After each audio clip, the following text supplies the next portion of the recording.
To see everybody today. We're so excited. I don't know. I want to do a little version of like Know Your Current Events. I don't know if everyone's keeping up on the hockey playoffs, and I don't want to brag, but as a Leafs fan, it's pretty significant that last night they won. And any Leafs fans? Anybody? Hey! You know, 5 or 6 of us are really pumped. And the Flames, listen, I know last night was rough, guys. It was rough for the Flames. But Don Cherry says that you're not out of it until you lose at home. And so Monday night, the Flames just need to nail it down Monday night. And we're good. We're good. So, I mean, just be encouraged. That's kind of what's happening in the world today. And I'm sure there are other things going on as well. But our world, okay, my world, that's what's... thinking about hockey and my Easter eggs. That's what's going on today. Hey, thank you. Go Leafs, go from the rafters. I know that they didn't give Leaf fans the good seats, but that's...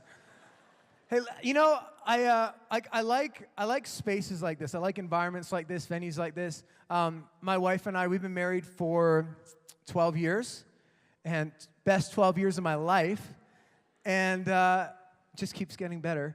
And you know, we used to, when we were younger and had less children or baggage, whoever you want to, you know, we had less happening. We used to venture out a little bit. We used to, you know, go like downtown, which was really fun. And we'd go to concerts sometimes. And not, I wouldn't say that we weren't junkies maybe, but we enjoyed a good show. And we were living in Vancouver, and I remember, we went, I don't remember what the occasion was. I think it was just my extravagant love for her, that I bought tickets to a concert. And so the band was, and some of you may know this band, some of you may not. It's kind of, I don't even know if they're still a thing, but the band's name was Switchfoot. It was kind of this, you know, kind of pseudo, like, kind of cool band. They were Christians too, and so Christian people were like, Switchfoot makes me cool, and then like other people like, I'm not sure. And so my wife was a big Switchfoot fan, and I don't know that she was so much a Switchfoot fan as she was just a fan of the lead singer, and which is kind of, that's just tough, you know. But so I got tickets to this show, and I was like, okay, babe. You know, I surprised her with it. It was at the Commodore Ballroom in Vancouver, so kind of a cool little venue, not real big. Kind of relaxed, and when I go to a concert, I want to watch. You know, I'm interested. I like the gear. I like the instruments. I want to see what's happening. So it's general admission. So I got a seat. We went and we found a seat, not on the floor. We were kind of up in the balcony. So I had a good view of everything. I just want to sit and I want to enjoy the music. I just want to observe. I just want to take it in. That's I don't want to cause a scene. I don't want to make a stir. I just want to enjoy like what's happening. And so everything was good for about the first 7 or 8 minutes. And then my wife starts to get restless. So again, you can even have food up there. We were in the balcony having food, and she's antsy. She's like on the edge of the balcony, kind of like dancing and stuff. And she's like, hey! You know, she's just really like, and I was like, okay, that's cool, it's fine, because we're pretty far from the stage, like nobody can recognize me, we're in the dark, it's cool. So I was just playing it nice, like, hey babe, that's cool, you cheer, that's good, you know? And but then like all of a sudden, John Foreman, the lead singer, starts to come off the stage. Like he broke through the fourth wall, he like steps into the crowd, and he actually kind of worked his way through the crowd, and he jumped up on a table. And I was like, oh, that's cool. And I look, and my wife is gone. I'm like, oh my God, that's my girl. What's happened to my wife? I got to go find her. What's happening? And I look, and she's like running down the stairs. John! John! Like she just wants to get as close to him as she can. I'm like, and so at first, I was struggling because I was obviously feeling insecure and kind of offended. I was like, fine, go, whatever. But there's another part of me was like, okay, I have this beautiful wife, and I can't just let her run through the club unprotected. I need to be there with my girl, and I need to make sure, like, she's cool. And so I'm trying to follow her through the crowd, struggling, mind you. And she just keeps, so he keeps popping up on different tables, and she was kind of, like we're getting into the spring, and you see, like, little voles and groundhogs and stuff, and they burrow, then they just pop up somewhere. I'm like, I saw her over there by that table, then he moves, and then it's like, and then bam, she's over here by this table, back to the front of the stage, like just totally fangirling. Like it was really hard, again, personally, but also just from like, I needed to protect her. So finally, I'm like, babe, like, you can't keep running away from me. Like we're married, like legally, there's an obligation to stay close to me at this point. You are freaking me out. And she just said like, well, you can't. You're being so lame. You just want to sit there and watch. I'm here for the music. I'm like, that is a lie. You were here for the long, blonde-haired singer, and that's not right.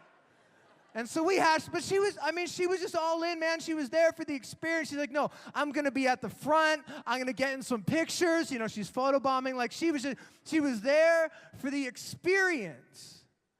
And I guess that ties into what I've said about this story, is that I really think that in the moments before the death of Christ, there was a lot of observers. There were a lot of people who were just watching, trying to calculate, trying to understand, trying to know what's going on, and just observing. But there was only one that really dug in for the experience.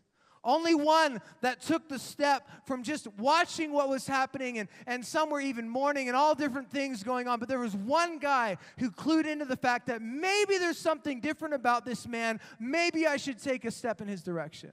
There's one guy who had an experience. And to really understand the full context of this story and everything that's happening, we actually have to slide back a couple of verses. We need to go back to Luke chapter 23 and verse 32. Verse 32 gives us some of the background. It says, 2 other men, both criminals, were also led out with him to be executed. When they came to the place called the Skull, that's Calvary, that's the hill where Jesus was crucified, was actually called the Skull. When they came to the place called the Skull, they crucified him there along with the criminals, one on his right and the other on his left. So at this point in our story, Jesus has been arrested. He stood trial for something that he did not do, false charges. He's been tortured. He's been beaten. He's been humiliated. He's been abandoned by his friends and his loved ones. He's now, with the help of a man named Joseph, he's carried his cross. He's brought his cross to the hill of Calvary. He's been nailed to the cross, and they would have had a hole dug in the ground where they dropped the end of the cross in. So now Jesus is suspended on the cross somewhere between heaven and earth. The Son of God suspended between heaven and earth. And then on his one side, he's got a criminal, and on the other side, he's got another criminal. Isn't it interesting? Like, just for a minute, just consider, like, the intense humility of Jesus. Think about that. Like, he was born, and the onlookers were animals, and in his death, the crowd were thieves. Like, what kind of God is this that he would empty himself of everything godly and take on the form of people? But that is who our God is. That's who Jesus is. So desperately wanting relationship with us that he gave up heaven for humans. Left the whole thing. So he's hanging there between these thieves. Now, these were not small-time crooks, okay? Now, I understand that a good thief, a successful thief, is probably not a thief that gets caught. But on the other hand, a bad thief wouldn't be someone that gets crucified. But crucifixion was reserved for the very notorious, like the worst of the worst. You didn't get crucified for ripping off a Quickie Mart, okay? Like, crucifixion was a significant deal. Crucifixion was invented by the Persians, but it was really perfected by the Romans, and it actually cost a great deal. So if someone was going to be crucified, they would be paying guards, at least 4 Roman soldiers, full-time around the clock just to stand and kind of be a security team around the crosses. They'd be paying a centurion full-time around the clock to be there overseeing the proceedings, observing, watching everything that's going on. I mean, there'd be significant financial investment. Not only that, but the cross was gruesome, and I'm not going to go into the details of what Jesus' body would have been like and all those things as he hung on the cross, but it wasn't a vacation. It wasn't comfortable, and it was specifically designed to create pain and to bring humiliation. Now, not only that, but the average person, the average death by crucifixion could involve somebody staying on a cross for as many as 3 to 4 days until they finally passed away. Now think about that for a second. Now, it's one thing to experience pain. And I get it. We all experience pain in some degree. Pain it hurts, obviously, like pain. Nobody wants to experience pain. But pain that's compounded, pain that continues, pain that goes from one day to the next day to the next day. Now you've crossed the threshold. That's no longer just pain, that's suffering. Suffering is pain that continues. The cross, there may have been more painful ways to die in the moment, but there was no greater suffering than death on a cross. There was no greater suffering than to hang there for 3 or 4 days under the Middle Eastern sun while birds pecked away at your flesh and insects crawled up inside of you and you dehydrated and your body was stretched out. And there was no greater suffering than what they were experiencing. And it wasn't just the thieves. I mean, this was the thieves who had, again, I don't know where they started out. I don't know what happened, 15 years earlier. Maybe they ripped off their first market. Maybe they snuck into the treasury at the temple and was like, hey, just grab a little change for themselves. Maybe it was a little break and enter at somebody's mud hut. I don't know. I'm not sure what happened, but for years, like they were guilty the first time they stole, but now for years they had been outrunning the consequences of that guilt. But in this moment, life has caught up to them and they find themselves hanging with Jesus on the cross in a place of intense suffering. Now, I know that this morning it's a holiday weekend. I love holiday weekends. I love sleeping in. I love overeating, and I love sports and my family. Family should have been first. Love my family and sleeping in, and overeating, and sports. I love my family more when I can do the other 3 with them. So, and I know we come to a place like this, and it's Easter, and some of you may have you dressed up a little bit. You've kind of got like an Easter outfit on, maybe, whatever it is. We're pretty put together bunch on the outside, anyways. But I don't think we can ignore the fact that in a room this size, everything's not okay. Not everybody in the room this morning, myself included, is okay. That there are people in this room and you've experienced pain. And maybe that pain wasn't just something that happened to you. Maybe it's been happening to you, and now pain has become suffering. You need to know that on the cross, Jesus suffered so that you could identify with him. So think of it, how did Jesus suffer? What was the pain? Well, there was physical pain, of course. I think there are people here this morning, and you've got physical pain. The crazy thing about physical pain is it makes us do crazy things. Emotionally, we get kind of all weird. Sometimes we've got intense physical pain, and when physical pain continues to go and go and go, maybe you've got physical suffering. Not only that, but there would have been emotional pain and suffering that Jesus was dealing with. Everybody close to him had walked away. Everybody that he had done life with, so he was about 33 years old, even in the final 3 years, like his big years, like his public years, when he was God on earth and doing miracles and stuff. Everybody, the thousands of people that would have followed him were nowhere to be found when he was on the cross. Talk about emotionally wounded. Everybody's gone. Relationally, Jesus had crazy family just like you do, just like I do. Jesus was dealing with some stuff. He had some family who, when he was in a place teaching, they were outside saying he was crazy. Everybody's got family like that. Jesus has, If you don't, then you're the crazy one, okay? Like, I don't have anybody like that in my family. Crazy. No, everybody at some point in time, we will experience physical pain and emotional pain, and I believe some form of relational pain. Jesus knew what it was like to be single. He knew what it was like to be single and be tempted.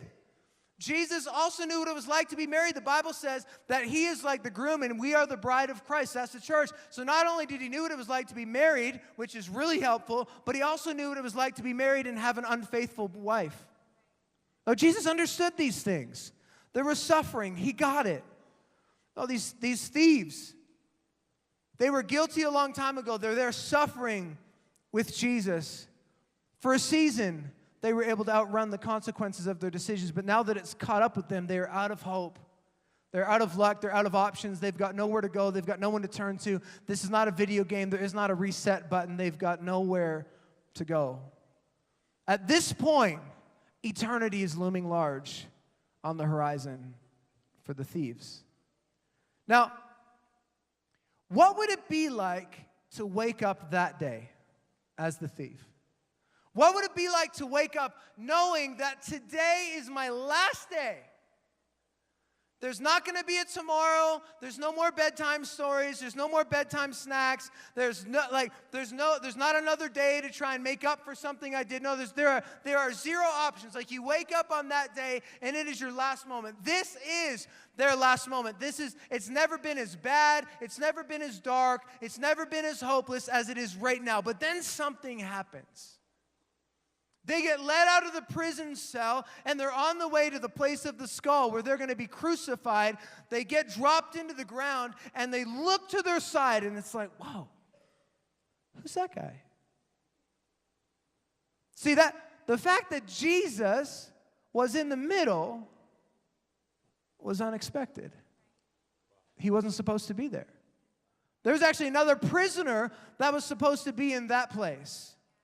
There's another prisoner that was supposed to be dropped there in between these two thieves, but through a series of events that seemed crazy at the time, but no doubt were orchestrated by God to get Jesus into position, something happened, something shifted, something changed, and now here they are in the worst moment of their life, and the Son of God is their neighbor.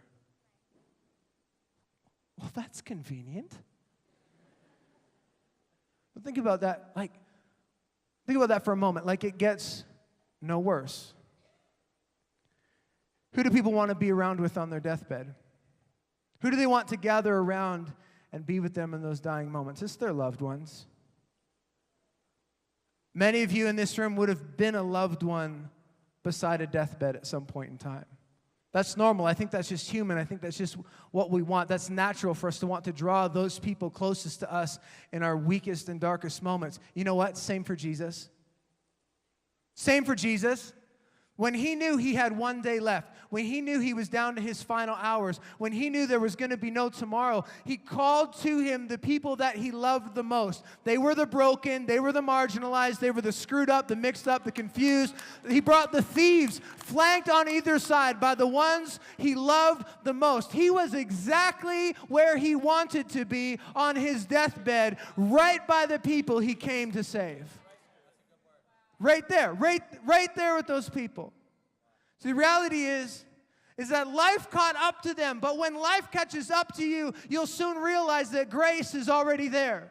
That when things don't seem like they can get any worse, that you'll find Jesus in the middle of your biggest mess. That when you're struggling with job loss, you'll find Jesus in the middle. When you're in the middle of a breakup, that's where Jesus shows up. When you're in the middle of depression, Jesus is there too. When you're in the middle of sickness, Jesus is there too. When you're in addiction, He's there. In depression, He's there. In anxiety, He's there. He shows up in the middle of your worst moments.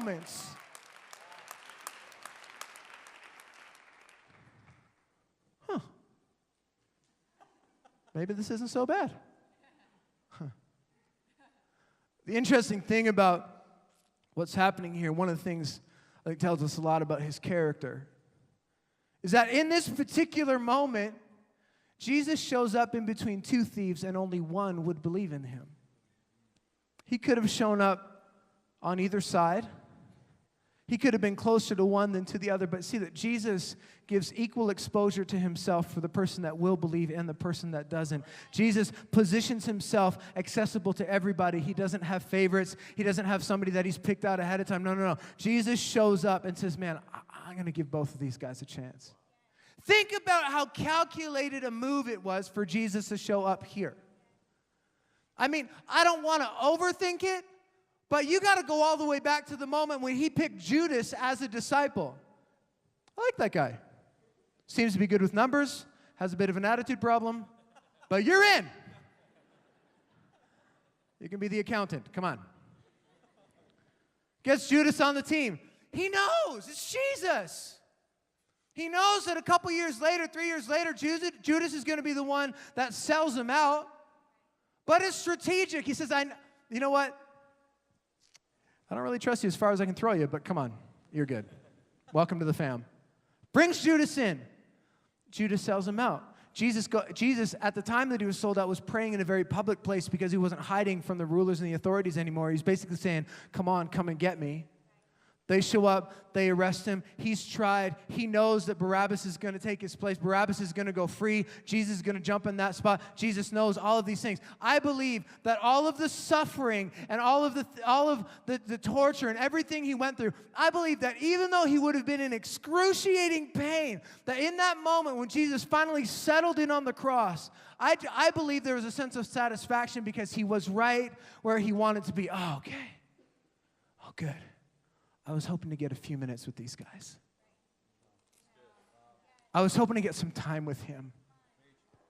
I was hoping to get some time with him on the other side too, because he had a tough upbringing and his dad didn't like him very much and he's been struggling. I just wanted a chance to tell him I loved him. I'm really glad I got to spend a few minutes with this guy because I'm giving my life so I can be close to him. I'm giving my life so I can be in position when he needs me most. Jesus went to the cross so he could be in position when you need him the most. He came from heaven to earth to be in position when you need him the most.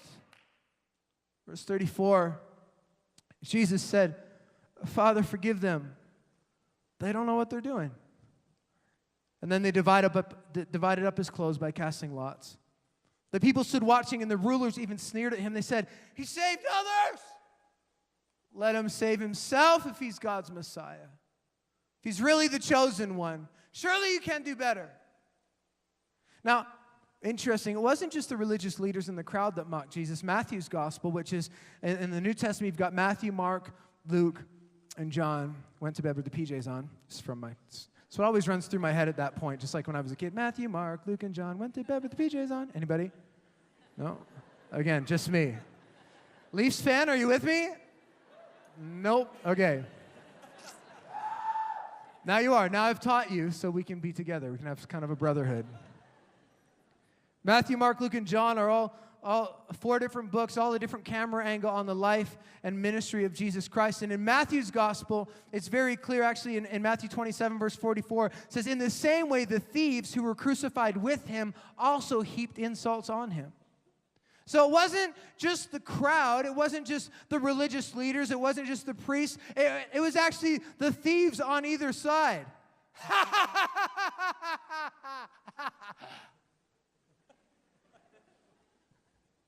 You suck! Look at you! Save yourself! How ridiculous is that? That they overlook their own situation to poke fun at somebody else. I'm not even going to get into how we do that, and it makes no sense. I'm just going to leave it right there. But when you think about the energy it took even to take a breath on the cross. The energy it would have taken to even just to get a breath, like their arms are stretched out, their body's stretched out. You would have to push up on the nails in your feet in order to create the lung space to even take a breath, like excruciating pain just to take a breath, let alone the amount of energy they wasted putting somebody else down. Thieves are mocking him. They've joined in the chorus. It says in verse 36 that the soldiers got involved.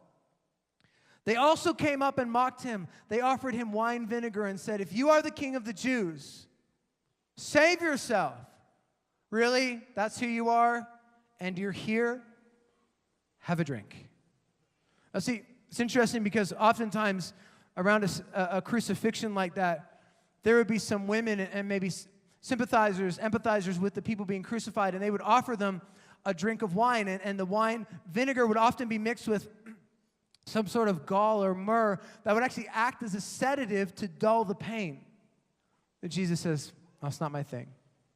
He doesn't take the drink. It says in verse 38, there was a written notice above him which read, "This is the King of the Jews." Something really crazy happens at this point. The story takes like a radically unexpected turn. You don't see it coming. It's like a plot shift, a twist. Verse 39 says, one of the criminals who hung there hurled insults at him. "Aren't you the Messiah? Save yourself and us." But the other criminal rebuked him. "Don't you fear God?" he said, "since you are under the same sentence. We are punished justly, for we are getting what our deeds deserve. But this man has done nothing wrong." Up until this point, the two thieves that are flanking either side of Jesus are very, very similar. They both are guilty, have been proven guilty in a court of law-ish. They've been sentenced to death. They're hanging on crosses. They're hurling insults at Jesus. Both of them are in it together. Then in this moment, something shifts. They've been going back and forth, insulting the Messiah. Then at some point, this guy says, "Hey, save yourself and save me while you're at it."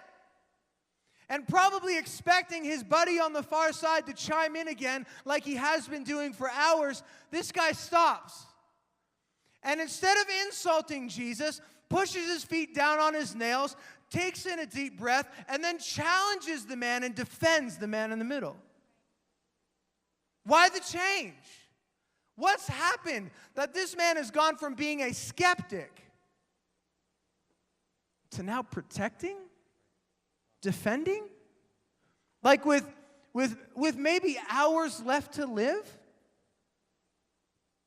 With hours left, with like every breath is precious, and he's choosing to waste one of his last to defend a man that he knows nothing about? To stand up for a guy who's hanging out in the middle, who's about to die himself? Why the switch? Maybe it was the sign. Maybe he could read. Maybe this thief over here just looked, and maybe he had a good angle. You know, Jesus, in the pictures, Jesus' cross is always a little bit taller. Maybe the thief's cross was a little bit forward. Maybe he had a really good extension on his neck. Just peer around. King of the Jews. Huh, interesting. Doesn't look like a king.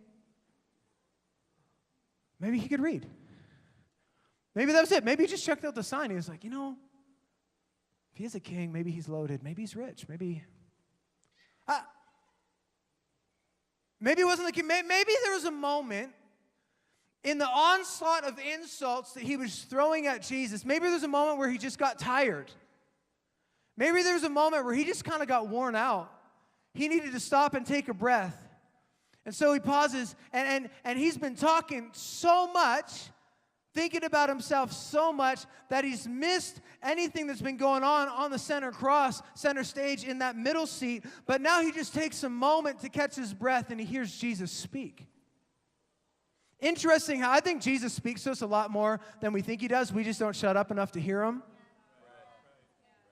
But maybe there was a moment when he paused for a second, and he heard the first words of Jesus from the cross: "Father, forgive them. They don't know what they're doing." Now, if you're one of the thieves, if you're this guy, and you're just trying to catch your breath so you can like wind up some more insults at the man in the middle, because hey, you're not going anywhere anyways, you might as well have some fun.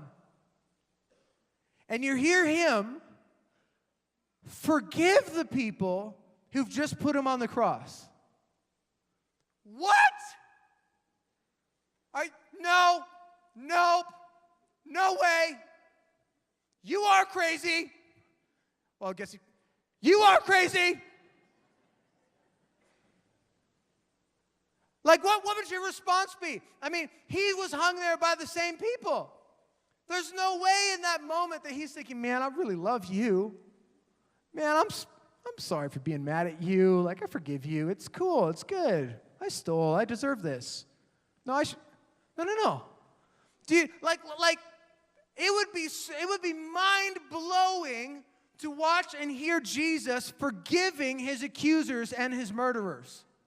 It wouldn't make any sense. To be honest, at this point in history, forgiveness isn't really a big deal. Forgiveness has been scarce. Everything is about atonement. Even the religious system is about atonement. That if you make a mistake, you need to pay for the mistake. It's eye for an eye. It's if I screw up, then I owe somebody something. Even in a religious sense, if you sinned, you'd go to the temple and you'd sacrifice some animals, some cats, or whatever you have lying around, and you'd make atonement for your sins. Forgiveness, what? That doesn't make any sense. And let's not miss the significance of what happened on the cross. Forgiveness had been scarce, but in a moment, Jesus made it sacred and showed everybody what heaven looks like, that we're not going to hold grudges against one another. We're not out to keep the score will never be even between us and God, but God can forgive. This was a major moment. Maybe it was the forgiveness that he noticed. Or maybe in a moment of silence, maybe in a moment of listening, he started to hear what the people mocking Jesus were saying. He started to hear that they were actually saying things like, he saved others, but he can't save himself. I wonder if while that man was hanging on the cross, if that he saved others started to kind of just reverberate through us. He saved others. He saved others. It's incredible to me that the persecution started to preach. That what was meant for persecution actually started to preach the good news. He saved others. That's true, he did. Keep going. He saved others. Yep. And again, he saved others. Listen, I'm not telling you what to do with your pain this morning, but there is a chance that if God gets involved, what looks like persecution will turn into a preach from your life. There's a chance that what looks like torture will turn into a testimony, that what looks like a mess will become a message that will fuel you and push you forward, that he can take pain and to make something beautiful out of it. And there, when Jesus, without saying a word, which says, I believe he was smiling on the inside while his accusers preached a good message. He saved others. Oh, what's the man thinking? Man, if he saved others, does he have anything left in the tank? Is there one more in there?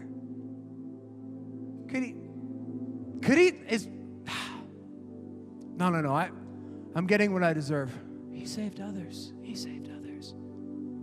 Oh, but maybe, I might as well ask. I'm here anyways.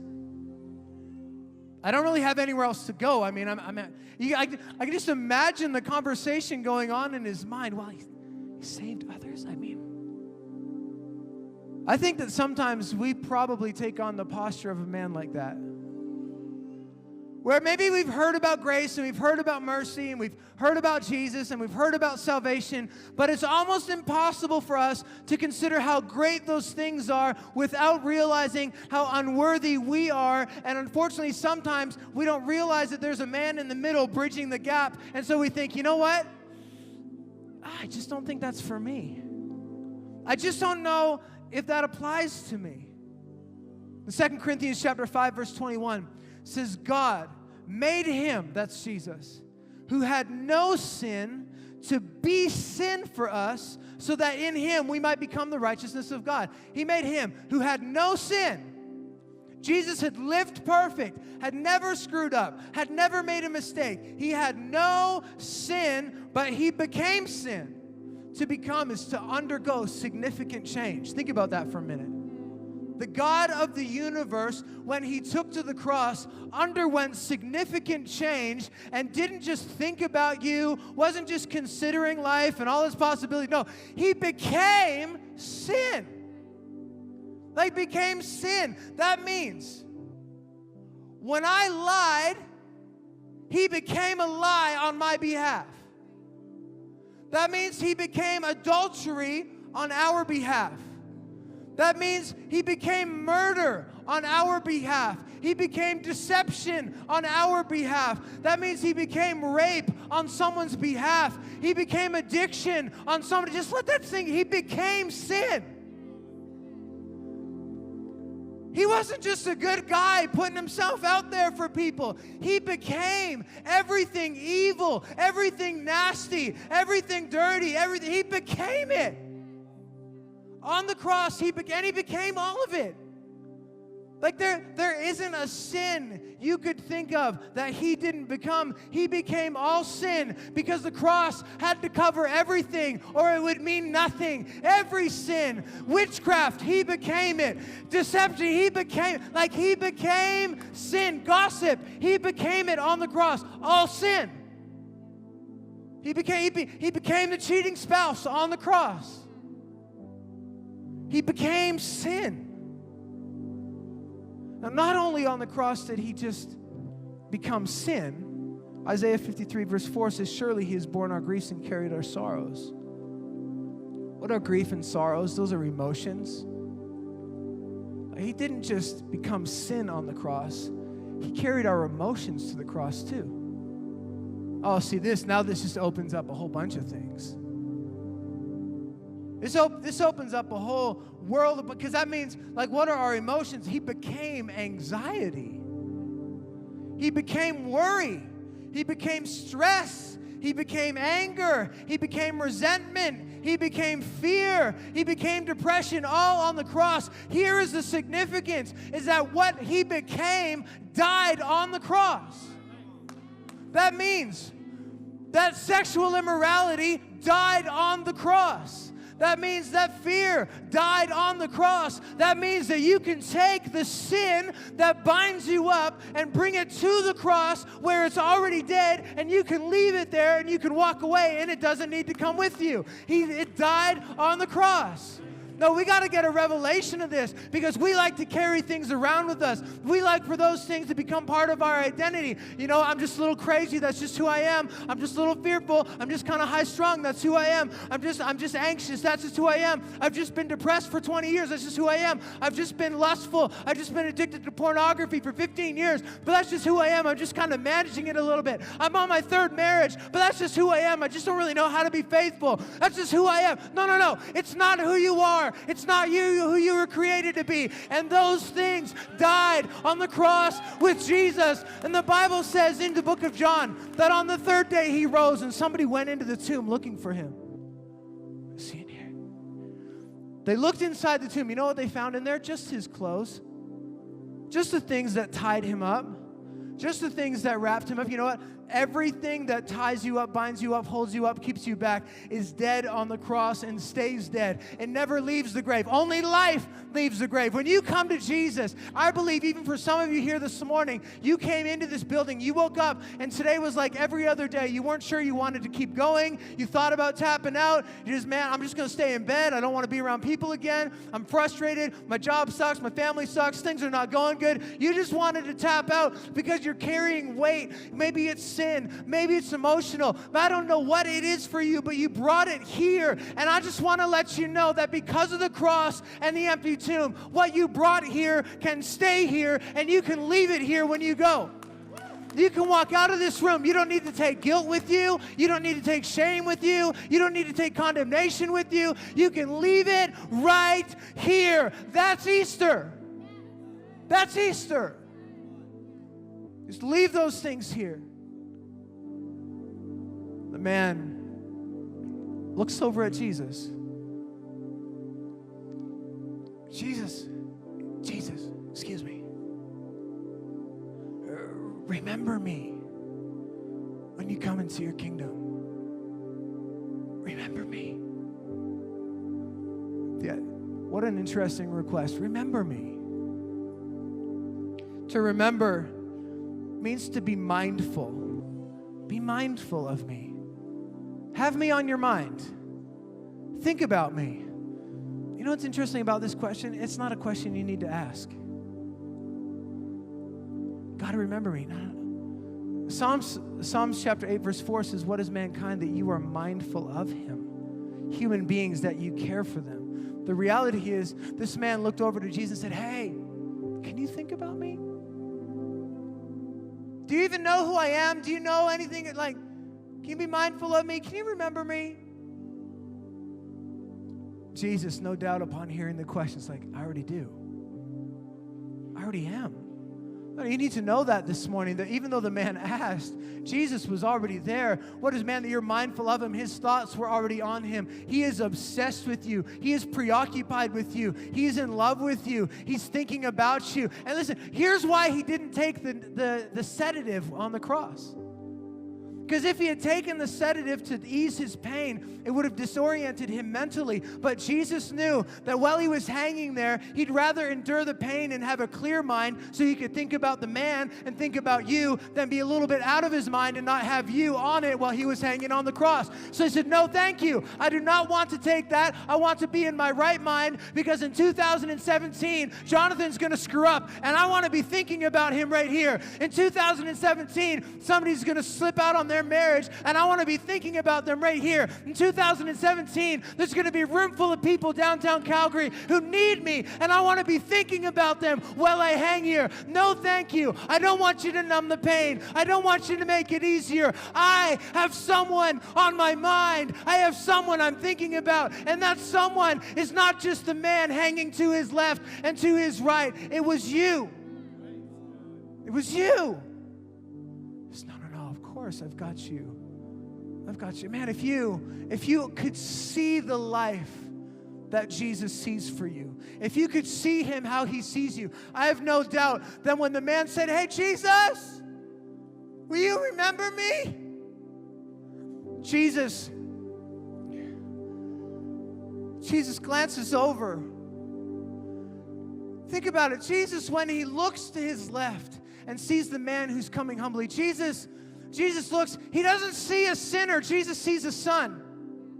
Jesus looks on this room and he doesn't see disappointments. He sees daughters. Jesus looks into our lives and he doesn't see failures. He sees a future. He sees more than you see right now. He sees beyond where you're at. He sees into the future. He sees into your potential. He sees into what you could be. And Jesus offers an answer.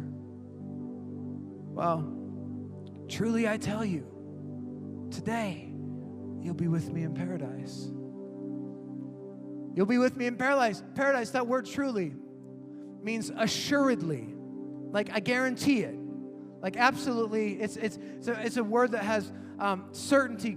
It's confidentially or confidently and certainly. He's like, man, I'm so sure. Truly. God, I promise. It's like the seal of authenticity, kind of like a confirmation code. Like we went on it's not really a vacation. Sometimes we get away to the Northeast. Anybody else? There's a little hotel in the Northeast we like to go swim in, so every once in a while, we'll just book a room at a hotel in the Northeast and take the kids on a family trip. So just so they think that we're going far away, we just take the road. We go like 22X all the way around through Cochrane, then back down. Are we there yet? No, it's a long drive, kids. Have a nap. A few weeks ago, we went and we pulled up to the hotel, and I like to go in confidently, man, so I like to have my confirmation number, and Natasha had booked it and everything, so she gave me the printout with the number on it, and I walked in, I was like, yep, Lambert, room for 6, please. Here's my number. It's like, okay, Mr. Lambert. Okay, yeah, we've got you booked in a really nice room. Really nice room. It was like 2 double beds and a pillow on the floor, but that's cool, that's cool. That's what we signed up for. I'm like, okay, thank you so much. We're so excited to swim. Can we hurry it up? And so we went down the hallway, and listen, I'm trekking. I got 4 kids, 37 bags, and everyone's already trying to put their swimsuit on in the lobby of the hotel, okay? So we're walking. I got half-naked kids with me, and we get to our room, and I open up the door, and my one kid goes in ahead of me, and she's like, oh, there's already a toothbrush here. That's nice. I'm like, kind of come in. I'm like, oh, actually, honey, those are somebody's clothes. and they're probably just swimming. So we left the room, went back to the front desk. All my kids, come on, kids. Get back. Hey, somebody's staying in the room you gave us. Oh, okay, sorry. We have another room for you. This one's ready. Are you sure? Yeah, I'm sure. I promise. Okay, cool. Thanks so much. Come on, crew. We rolling. Head out.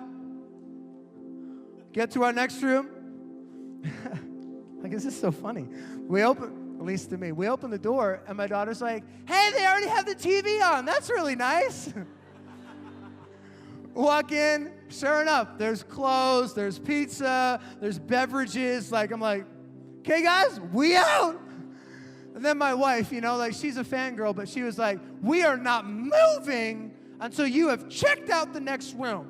I'm not carting these kids all over the hotel. No, you're going to make sure it's a good room. I'm like, okay, babe, okay, whatever. So I go back down. Come on, guys.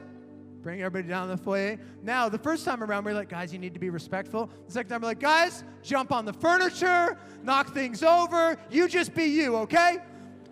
Sorry. Excuse me. We're 0 for 2. Oh, okay, I'm really sorry. We got another room. I'm going to have to check this one out myself. I'm really sorry. I like you, but I don't trust you. So I went up.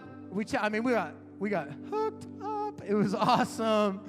I wasn't even like mean or rude. I was just a little less smiley, and we got this room. It had like I had my own jacuzzi tub for myself that I just didn't tell anybody else about. And then we had like a big bedroom, and then we put all the kids in the other part, like on the floor in the pullouts, and then we locked the door, and it was awesome. And so we had this great space. They hooked us up. Here's the thing, though. I had a confirmation number.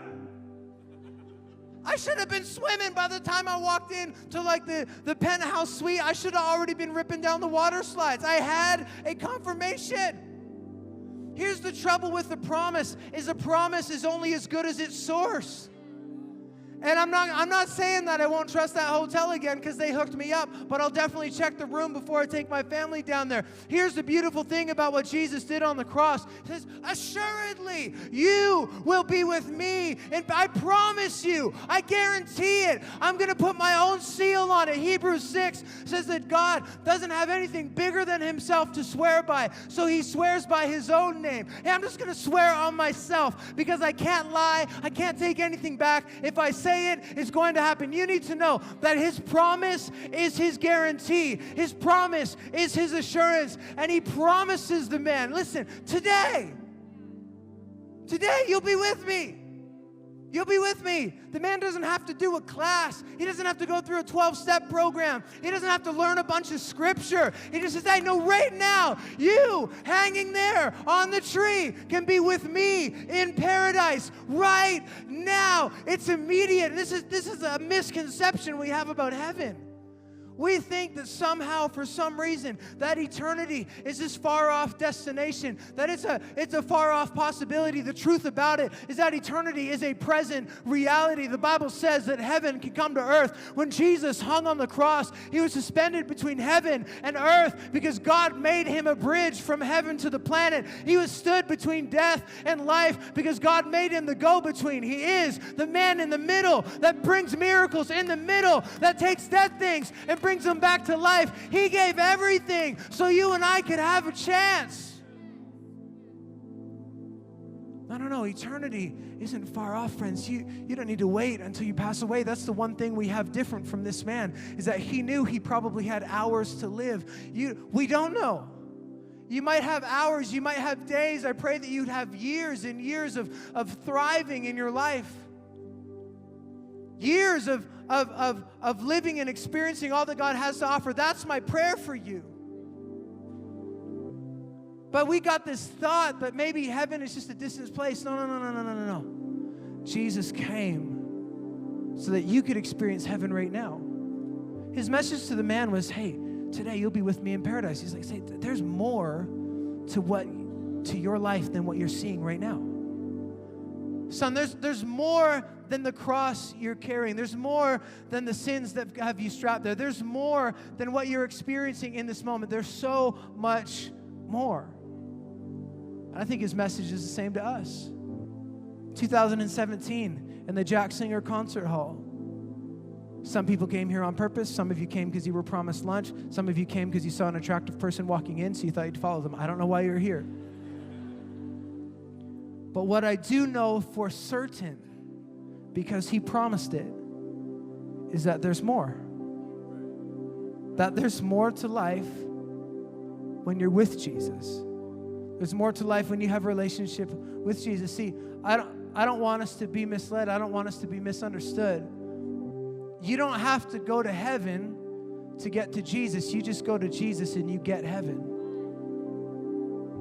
I know we all need a little bit of heaven. I need a little bit of hope. We need a little bit of love and grace and mercy and peace inside. We need those things in our lives. But you don't have to wait until you die to get it. You just need to turn to Jesus. And when you have Jesus, you have heaven.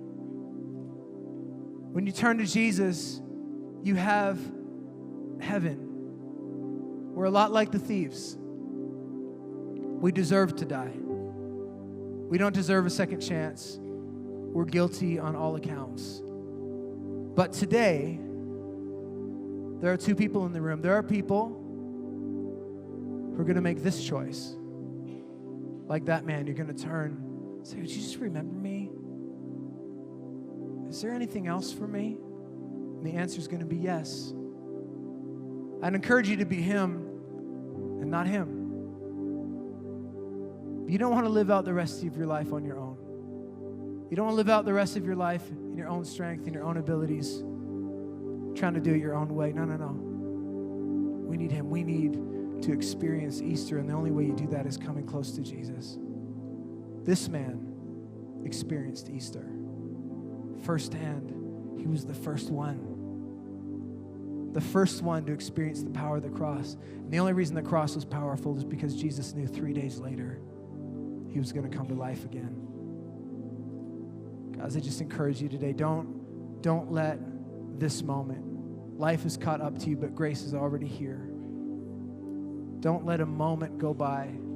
Don't live another day without making that decision to say, God, I'm done running. I'm done struggling. I'm done trying to be someone in public and somebody else in private. I'm done trying to balance that. I just need to have life and relationship with you. I'd like you to bow your heads. We're going to pray together all across the room.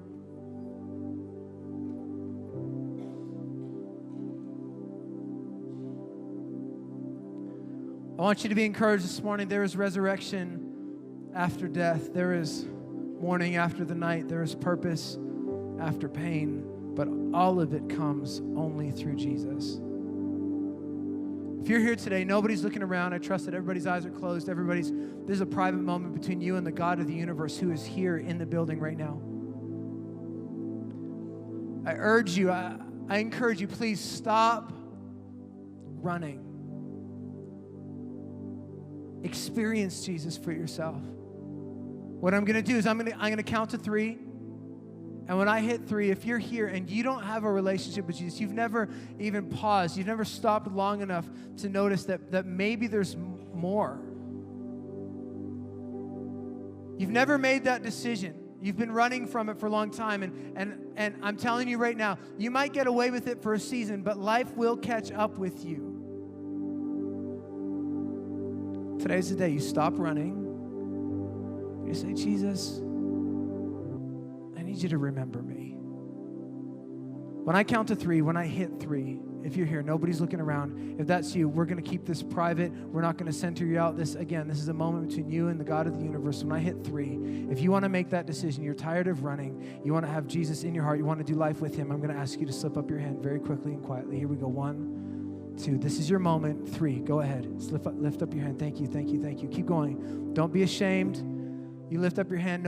I'm the only one looking around. It's just me. Everybody else's eyes are closed. Thank you. I see your hand in the back, in the balcony. I see your hands. Thank you very much. Keep going. Lots of people this morning. This is a huge moment for you. This is a huge moment. I'm going to give a few more seconds. If you're in the room, you've never made that decision. Today is your day. You will only exhaust yourself. Life has been catching up to you. You've been stressed out. You've been burnt out. You feel like you want to give up. Not after today. Go ahead. You lift your hand. Thank you.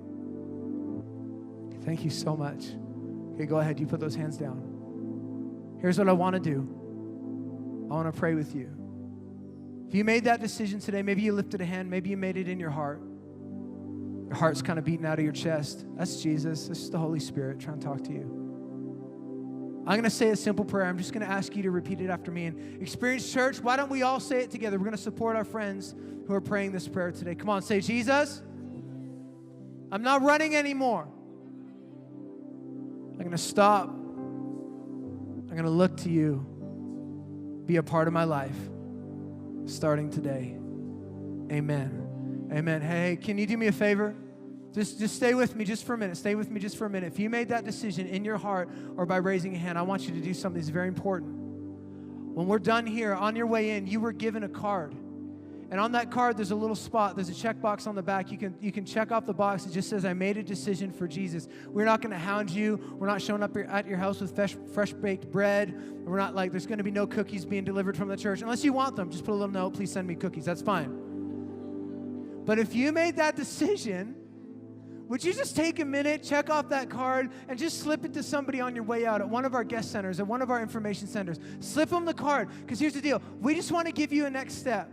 We want to let you know that you don't have to figure this out by yourself. You don't have to go this alone. We're going to tell you, just encourage you to get into community. We're going to give you one of these Bibles. It's a Bible just to get you going. It's just to kind of get you pointed in the right direction. It's going to help you out. We just really want you to know that we're not just a crowd of people. We're family here. We're a community. And we want to encourage you on this journey. Don't try and do it alone. Come on, can we, all across the room, can we just give it up for everyone that made that decision today? Hey! Hey! Wow, incredible.